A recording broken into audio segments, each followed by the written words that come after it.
हाँ, हमें भी बेटा आपकी बहुत याद आएगी। और एक तरीके से लास्ट लेक्चर है, लास्ट सेशन है इस बैच का, ठीक है। और मैं चाह रहा था कि कुछ बातें आपसे कर ली जाएं ताकि आप मोटिवेट रहो और चीज़ों को आगे अच्छे से बढ़ा सको, ठीक है। जैसे अगर मैं आपके लिए ये लाइन मतलब बोलता हूँ, ये समझता हूँ कि जब तक आप हार मानोगे नहीं आप जीते हुए हो। मीन्स ये है कि एग्ज़ाम तक आप हारना नहीं, आप एग्ज़ाम तक फील मत कर लेना कि यार मैं हार गया, है ना, ठीक है। तो आप हमेशा अपने आप को जीता हुआ फील करोगे, ठीक है। देखो एग्ज़ाम क्या होता है बेटा, एग्ज़ाम ये जज कर सकता है कि भाई आपके मार्क्स कितने आए, पर ये जज थोड़ी कर सकता है कि आपने साल भर कितनी मेहनत करी, ठीक है। मार्क्स जो होते हैं वो एक बाई प्रोडक्ट है, एक थोड़ा सा रिफ्लेक्शन होते हैं। तो आप बढ़िया मेहनत कर रहे हो, लाइफ में कुछ सीख रहे हो, तो घबराना नहीं, लगे रहो। अभी टाइम बहुत है, मतलब अभी भी 45 दिन के अराउंड टाइम है, 45 डेज के अराउंड टाइम है, और आप कर भी सकते हो। और आप में से कई बच्चों के जिनके स्कोर कम आ रहे हैं, टेंस है, घबराओ नहीं, है ना। तुम हार मानोगे नहीं, तुम जीते हुए, मैं कंफर्म बोल रहा हूँ इस बात को। हाँ, ध्यान रखना बेटा आप, ठीक है, क्लियर है। तो आपने हार नहीं माननी, आपने लगे रहना है, आपने पूरा एफर्ट करना है। और आप में से बहुत सारे बच्चे ये चीज़ समझते हैं कि यार उनके पेरेंट्स ने मतलब बेसिकली कितना उन्हें सपोर्ट किया है घर की स्थिति को देखते हुए, क्योंकि मतलब हमारे बैच में उस तरह के बच्चे भी हैं जो बहुत पुअर फैमिली से भी आते हैं। तो हमने देखा है, हमने बात की है उनसे कि यार कितनी प्रॉब्लम के साथ उन्होंने आगे इस बैच में पढ़ा है। तो कंडीशंस ऐसी नहीं होती हर बार अच्छी हो, लेकिन स्टिल आपने मेहनत करी है। तो मैं आपको मतलब एकदम बोलता हूँ कि यार आपने बढ़िया काम किया है, थोड़ा सा और बचा हुआ है, तो लगे रहो, घबराओ नहीं, है ना। आपके मैसेजेस में लगातार देख रहा होता हूँ, चैट में, अलग अलग जगह, मुझे पता है कि आपको टेंशन है, आपको मतलब बाहर ऐसा माहौल है कि लोगों को पता नहीं आपके अंदर क्या चल रहा है। पर मैं फील कर सकता हूँ क्योंकि आप और हम सेम रास्ते से जा रहे हैं। मैं एज अ टीचर मूव कर रहा हूँ, आप एज अ स्टूडेंट मूव कर रहे हो। मैं समझ पा रहा हूँ कि आपके अंदर भी वही चीज़ें चल रही हैं जो हम देख पा रहे हैं, हम समझ पा रहे हैं। तो चीज़ें को हम सपोर्ट करेंगे आपको पूरा, कोई दिक्कत नहीं है। लेकिन आपने हार नहीं माननी, आपने ऐसा नहीं है कि डर जाना है, रुक जाना है कि यार अब स्कोर वो नहीं आ रहा है तो रुक जाते हैं, नहीं। स्कोर तो उस दिन आएगा यार, ये तो सिर्फ तैयारी चल रही है। ये आप जैसे कई बार क्या होता है ना, घर से कुछ सामान लेने निकलते हो तो आपको लगता है यार ये बंदा समझ क्यों नहीं रहा, मेरा टाइम वेस्ट हो रहा है। या घर में कई बार ऐसा माहौल होता है कि लोग टीवी देख रहे होते हैं, आपको आवाज़ कम करवानी पड़ जाती है। कई बार पेरेंट कह देते हैं ये काम कर लो, और आपके पास आज होता है कि यार आज पूरा दिन पढ़ूंगा, ठीक है। थोड़ा सा वहाँ पर पेशेंस नहीं खोना है, क्योंकि आप थोड़ा सा पेशेंस खो के, गुस्सा होके, नाराज होके, आपको ऐसा लग जाता है, फिर आप क्या करते हो, आप वो दिन और खराब कर देते हो। तो वहां पर एक रास्ता निकाल लेना है, ठीक है मैंने 2 मिनट किसी की बात सुन ली, पर मेरा अपना पूरा फोकस इन 45 दिनों पर है, मैं पूरा एफर्ट करूंगा, कुछ भी हो जाए मैं रुकूंगा नहीं। तो इन चीज़ों को बिल्कुल मतलब हमने नहीं करना है। बैकलॉग के लिए मैंने आपको उसके लिए बोला था कि मैं सिलेक्शन बॉक्स का कुछ बना के दूंगा आपको, वो मैं कल तक आपको दे दूंगा। उसमें बेसिकली क्या रहेगा, आपको सबसे इंपॉर्टेंट चैप्टर्स मैं पहले बता दूंगा कि कौन से रहेंगे, उनको कैसे करना है आपने वो भी बता दूंगा। अभी नोट से करना है कि कैसे करना है लेक्चर देखने, ये भी क्लियरिटी कर देंगे, ठीक है बेटा। हाँ, दूसरी चीज क्या है, दूसरी चीज क्या है बच्चे, कुछ कुछ चीजें मैंने आपके लिए लिखी हैं कि कैसे रिवाइज करना है। तो आपको चैप्टर वाइज रिवीजन भी करनी है, तो उसके लिए मैं आपको अलग से टेस्ट दे रहा हूँ। उसके अलावा AITS देते रहो। AITS में कम स्कोर आना गलत नहीं है, लेकिन AITS अगर आप सीरियसली दे रहे हो, ये इंपॉर्टेंट है। मतलब AITS जो है वो आपको सीरियसली देते रहना है। जितने टेस्ट आपने दे दिए, कोई टेस्ट छूटा है तो उसको बाद में दे दो, पर आने वाले सारे टेस्ट देते रहो, है ना। AITS के टेस्ट जो है उनको देते रहो, और उसका जितना भी सिलेबस हो रहा है उसके हिसाब से देते रहो। एटलीस्ट मान लो फिजिक्स में फॉर्मूले जरूर रिवाइज कर लो, केमिस्ट्री में आप क्या कर लो कि जो भी आप चीज करके जाते हो वो करो, पर बायो में एटलीस्ट अपने नोट्स एक बार देख के जाया करो। तो चैप्टर वाइज टेस्ट करने हैं, AITS करने हैं, इन दोनों को मैं अरेंज कर दूंगा आपके लिए, है ना। इन दोनों को मैं अरेंज कर दूंगा। तो इसके लिए मैं कुछ statement wise objective question practice ला दूंगा जिसमें असर्शन रीजन ये होंगे। तो ये मैं इसमें मैं हेल्प करूंगा आपको, ये एक्स्ट्रा प्रोवाइड करेंगे आपको, ठीक है बेटा, सही है ना। माइंड मैप बेटा, माइंड मैप ले सकते हो, और माइंड मैप की जगह जैसे हम कह रहे हैं कि कैसे रिवाइज करना है, तो सोर्स ऑफ रिवीजन में एक तो नोट्स आपके होने चाहिए जो आपने बना रखे हैं, शॉर्ट नोट्स होने चाहिए। कुछ बच्चे NCERT में ही लिख लेते हैं, वो उससे भी रिवाइज कर सकते हैं। तो नोट्स, शॉर्ट नोट्स या NCERT, ठीक है। दूसरा क्या है बेटा, सवाल ये उठता है कि क्या मुझे इस वक्त एनसीईआरटी पढ़नी है। मैं रिपीट कर रहा हूँ, अगर आपने पहले एनसीईआरटी बहुत अच्छे से पढ़ ली है 2-3 बार और नोट से आपको मैक्सिमम लाइन कवर हो रही है, तो लास्ट मोमेंट पे जाकर बहुत ज़्यादा ओवर एनसीईआरटी नहीं पढ़नी होती। आप 1-2 बार देखना चाहो देख लो, और सारे चैप्टर की तो नहीं, कुछ मैं चैप्टर्स आपको बताऊंगा कि किन की एनसीईआरटी आपको पढ़नी है या पढ़ सकते हो। बाकी एज सच आपको सबकी बहुत डीप जाके एनसीईआरटी, क्योंकि मैक्सिमम हम कवर कर ही देते हैं, तो ऐसा नहीं कि आप हर एक लाइन को देखो। होता क्या है, अब यहाँ पर एफर्ट कहाँ डालना है ये इंपॉर्टेंट है। तो ये मैं आपको बता दूंगा कि किन चैप्टर्स की एनसीईआरटी आपको पढ़नी है। दूसरा मैं आपको क्या प्रोवाइड कर दूंगा, डाटा शीट। डाटा शीट्स क्या होती हैं, इसमें वो इंपॉर्टेंट डाटा होगा एनसीईआरटी का जो हम भूल सकते हैं, वो मैं चैप्टर वाइज आपको प्रोवाइड कर दूंगा या यूनिट वाइज प्रोवाइड कर दूंगा, उसको आप रिवाइज कर लेना। ये कर लोगे तो मुझे आपको क्या क्या प्रोवाइड करना है, मुझे आपको क्वेश्चन प्रैक्टिस करानी है, आपको काफ़ी सारी, मुझे आपको डाटा शीट दे देनी है, असर्शन रीजन स्टेटमेंट वाइज के क्वेश्चंस दे देने हैं। ठीक है बेटा, सही है, ठीक है। अगर एनसीईआरटी नहीं पढ़ी, सिर्फ नोट्स रिवाइज किया है, तो सिलेक्टेड चैप्टर की बस पढ़ लो, सारे की फिर आप पढ़ भी नहीं पाओगे और समय भी नहीं है। ठीक है बेटा, क्लियर है। हाँ, क्वेश्चन प्रैक्टिस हम आपको कराएंगे, कोई दिक्कत नहीं है। अच्छा, कुछ क्वेश्चंस जो आपके दिमाग में आते हैं, हमेशा आते हैं, क्या, सबसे पहले आपका जो स्कोर आता है उसको इंक्रीज कैसे करें। इंक्रीज करने का तरीका, एक तो आपको मैं जो डेली टेस्ट दे रहा हूं उसको दो, उसकी जो मिस्टेक है आपकी उसको चेक कर लो, अपने नोट से या जहां से भी उस मिस्टेक को चेक कर लो, तो डेली आप कुछ ना कुछ मिस्टेक दूर करते हुए चलोगे। दूसरा क्या है बेटा, आपको स्कोर इंक्रीज करने का तरीका क्या है, आपको क्या करना, आप में से जो बच्चे बहुत फास्ट अटेम्प्ट करते हैं, थोड़ा सा हल्का सा स्लो कर लो उसे, थोड़ा सा टाइम बढ़ा लो।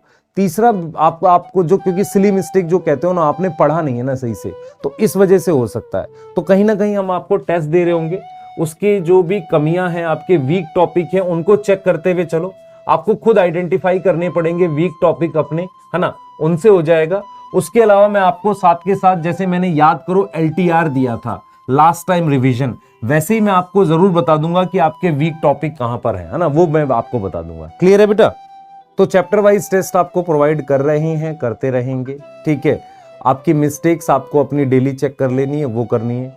EITS देना है और उसमें भी मिस्टेक देख लेनी है। अब यहाँ से जितने ज़्यादा आप टेस्ट दोगे और मिस्टेक चेक करोगे, आपकी इंप्रूवमेंट हो जाएगी। दूसरा, आप में से बहुत सारे बच्चों को क्या होता है कि रिवीजन में टाइम लगता है, तो जो बड़े चैप्टर्स हैं उनमें टाइम लगेगा, छोटों में क्या किया करो, एक सिंगल पेज में आपने छोटा छोटा लिखा हुआ है, उसे ही बार बार रिवाइज कर लिया करो, ऐसा कुछ कर सकते हो। ठीक है। हाँ, तो मेरी तरफ से आपको क्या क्या मिलेगा मैं अब थोड़ा सा क्लियर कर देता हूँ। मैं क्वेश्चंस की प्रैक्टिस कराने वाला हूँ आपको, ठीक है। मैं क्वेश्चंस की प्रैक्टिस कराऊंगा चैप्टर वाइज। सक्षम की DPP जिनकी दे दी है मैं और दे दूंगा, सक्षम की DPP के सारे सॉल्यूशंस दे दूंगा। उसके अलावा मैं आपको चैप्टर वाइज टेस्ट करा दूंगा। उसके अलावा असर्शन, रीजन और स्टेटमेंट वाइज क्वेश्चन दे दूंगा। आपने कैसे आगे बढ़ना है, आपने चैप्टर वाइज टेस्ट तो डेली देते हुए चलने, नहीं रिवाइज हुआ, कम रिवाइज हुआ, आधे घंटे रिवाइज कर लो, कोई दिक्कत नहीं है। आधे घंटे ही करो, 1 घंटे ही करो, कुछ तो रिवाइज करोगे, कुछ रिवाइज कर लो, ठीक है। उसके बाद आपने क्या करना है, उसकी सक्षम की DPP जरूर बना लेनी है, ठीक है। डोपा में कंबाइन करके जिन चैप्टर्स का था वो दे दूंगा, मर्जी है बना लो, नहीं मर्जी है आपने उस वक्त बनाया होगा तो अच्छा रहेगा। उसके बाद आपने क्या करना है, आपने अपने नोट्स रिवाइज करने हैं, शॉर्ट नोट्स जो जिसमें कंफर्टेबल हो, या एनसीईआरटी के थ्रू जैसे आपको ठीक लगे। क्या सारे चैप्टर की अब दोबारा बहुत ज्यादा एनसीईआरटी पढ़नी है? नहीं, मैं बताऊंगा सिर्फ किन की पढ़नी है। क्लियर है वो चीज। जैसे मान लो मैं स्ट्रक्चरल ऑर्गेनाइजेशन की पूरी ना पढ़ के कॉकरोच जरूर पढ़ लूं, है ना, तो इस तरीके से मुझे आपको बता देना है। क्लियर है, ठीक है। स्टेटमेंट वाइज असर्शन, रीजन मिल जाएगा। उसके अलावा मैं डाटा शीट आपको दे दूंगा। क्लियर है। इसके अलावा और बताओ क्या चाहिए? हाँ, डेली गोल सेटिंग ये कर सकते हैं, सही है। एक काम करते हैं, आपके साथ लिंक हो के डेली गोल सेटिंग कर लेते हैं। ये एक अच्छा चीज है, यह आपने अच्छा बोला है, डेली गोल सेटिंग। कुछ बच्चे मेरे साथ जुड़ जाएं इससे, और मैं डेली जो काम दे दिया करूं, ज्यादा नहीं, मेरे को 2 घंटे देने आपने डेली के, बस उससे आपकी बायो रिवाइज हो जाएगी। ठीक है, डेली गोल सेटिंग कर सकते हैं। आशीर्वाद तो है बेटा, ठीक है। आज मैं एक्चुअल में मुझे ध्यान नहीं था, मैंने वो टी शर्ट पहन ली है जो PW पे शायद पहली प्रिंट हुई थी। ये वही टी शर्ट है जो मतलब उस वक्त हुआ था कि यार सब लोग अपनी अलग अलग करा लो, तो मैंने अपनी टी शर्ट पे जो लिखवाया था वो यही था, बायोलॉजी विद बेसिक्स। मतलब मुझे फील होता है कि बायो सिर्फ बेसिक्स से पढ़ाई जा सकती है, अगर बेसिक स्ट्रांग है तो बायो समझ आएगी, लॉजिकल लगेगी। तो ये वही है, बहुत पुरानी टी शर्ट है PW की, है ना। और ये शायद मैंने पहले बार जब टी शर्ट्स पहन के अपने लाइव सेशन लिए थे या रिकॉर्डेड ही लिए थे, तो पहली बार यही पहनी थी। और आपका आज लास्ट सेशन है तो यही पहन रहे हैं, ठीक है, क्लियर है। हाँ, अब मुझे ऐसा लग रहा है कि आपको हाँ पॉडकास्ट टाइप से मैं आपको रिवीजन बना दूंगा, ठीक है। एक ये ऐड दे सकते हैं आप, ठीक है, कोई इशू नहीं है ना, ये भी दे सकते हैं। हाँ, साइंटिस्ट और वो सब डाटा शीट में आ जाएगा। इंपॉर्टेंट साइंटिस्ट हो गए, इंपॉर्टेंट नेम हो गए, वो सब डाटा शीट में दे देंगे, वो रैंडम रिवीजन के लिए सही है, वो भी मिल जाएगा आपको, ठीक है। तो अब बेटा मैंने लगभग आपसे मेन बात करनी थी यार, आखिरी सेशन था, आपको पढ़ाया है तो मैं फिर बोल रहा हूँ, लाइफ में आप डॉक्टर बनो ना बनो, मेरे लिए वो इतना इंपॉर्टेंट कभी था नहीं। मेरे लिए इंपॉर्टेंट ये था कि मैं आपको एक बढ़िया बायो पढ़ा दूँ, आप एक सब्जेक्ट को फील कर सको और उसके साथ लाइफ में आगे भी बढ़ सको। आप मतलब किसी भी प्रोफेशन में जाएंगे, मेरे लिए हमेशा उतने इंपॉर्टेंट रहेंगे जितना आप मतलब सिलेक्ट होंगे, उतना जो कोई बच्चा होता आप हमेशा मेरे लिए इंपॉर्टेंट रहेंगे।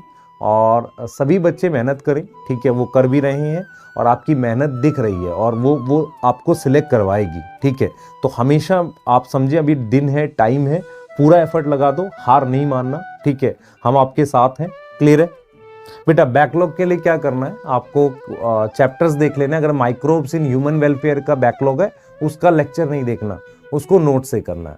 अगर प्रिंसिपल ऑफ इनहेरिटेंस का लेक्चर है तो उसको आप उम्मीद से देख सकते हो, मॉलिक्यूलर का है तो उम्मीद से देख सकते हो, पर उसकी सक्षम वाली DPP कर लेना।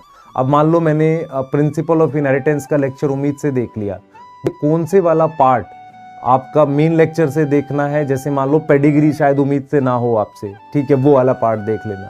समझ में आ रहा है। मॉलिक्यूलर बेसिस में भी ऐसे ही पार्ट्स हैं जिनको आप देख लेंगे उम्मीद से, ठीक है बेटा। हाँ, सक्षम की DPP मैं सबकी दे दूंगा आपको,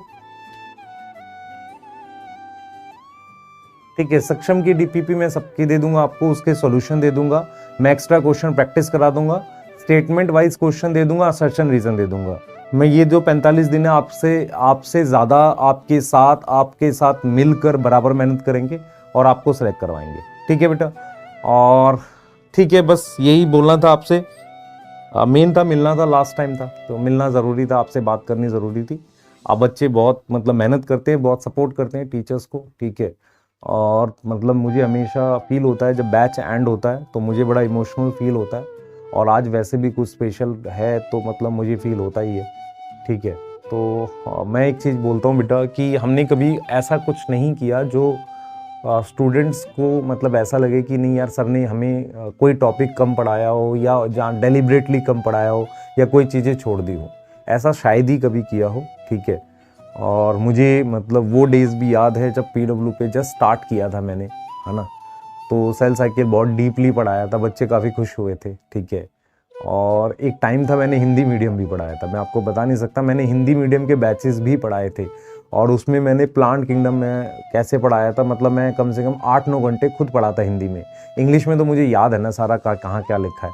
तो वो टाइम भी था मतलब जहाँ पर हमने देखा है कि कैसे हिंदी मीडियम भी पढ़ाया और ये सारी चीज़ें थी। बस मेन क्या चीज़ होती है जो हमें मोटिवेट करती है, आप लोगों का प्यार, मतलब जो आप लोग सपोर्ट करते हैं, आप लोग प्यार देते हैं, वो चीज़ें मतलब काफ़ी ज़्यादा मोटिवेट करती है।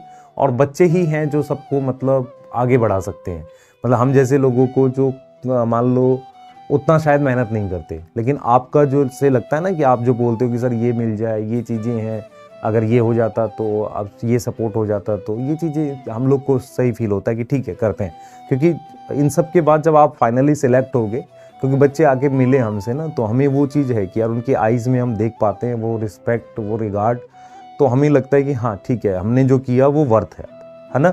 तो वो एक जर्नी बेटा बहुत स्पेशल है मेरी, तो मैं तो बता ही नहीं सकता कि वो 3 साल में आप समझो कि हमने 10 साल के बराबर पढ़ा दिया, इतना सारा मतलब बच्चों को पढ़ाया है, इतने सारे मान लो बैचेस भी खूब पढ़ाए, इतना अच्छे से कंटेंट को डिलीवर करके सारा कुछ बहुत बढ़िया फील हुआ। तो ये चीज़ें ठीक है ना।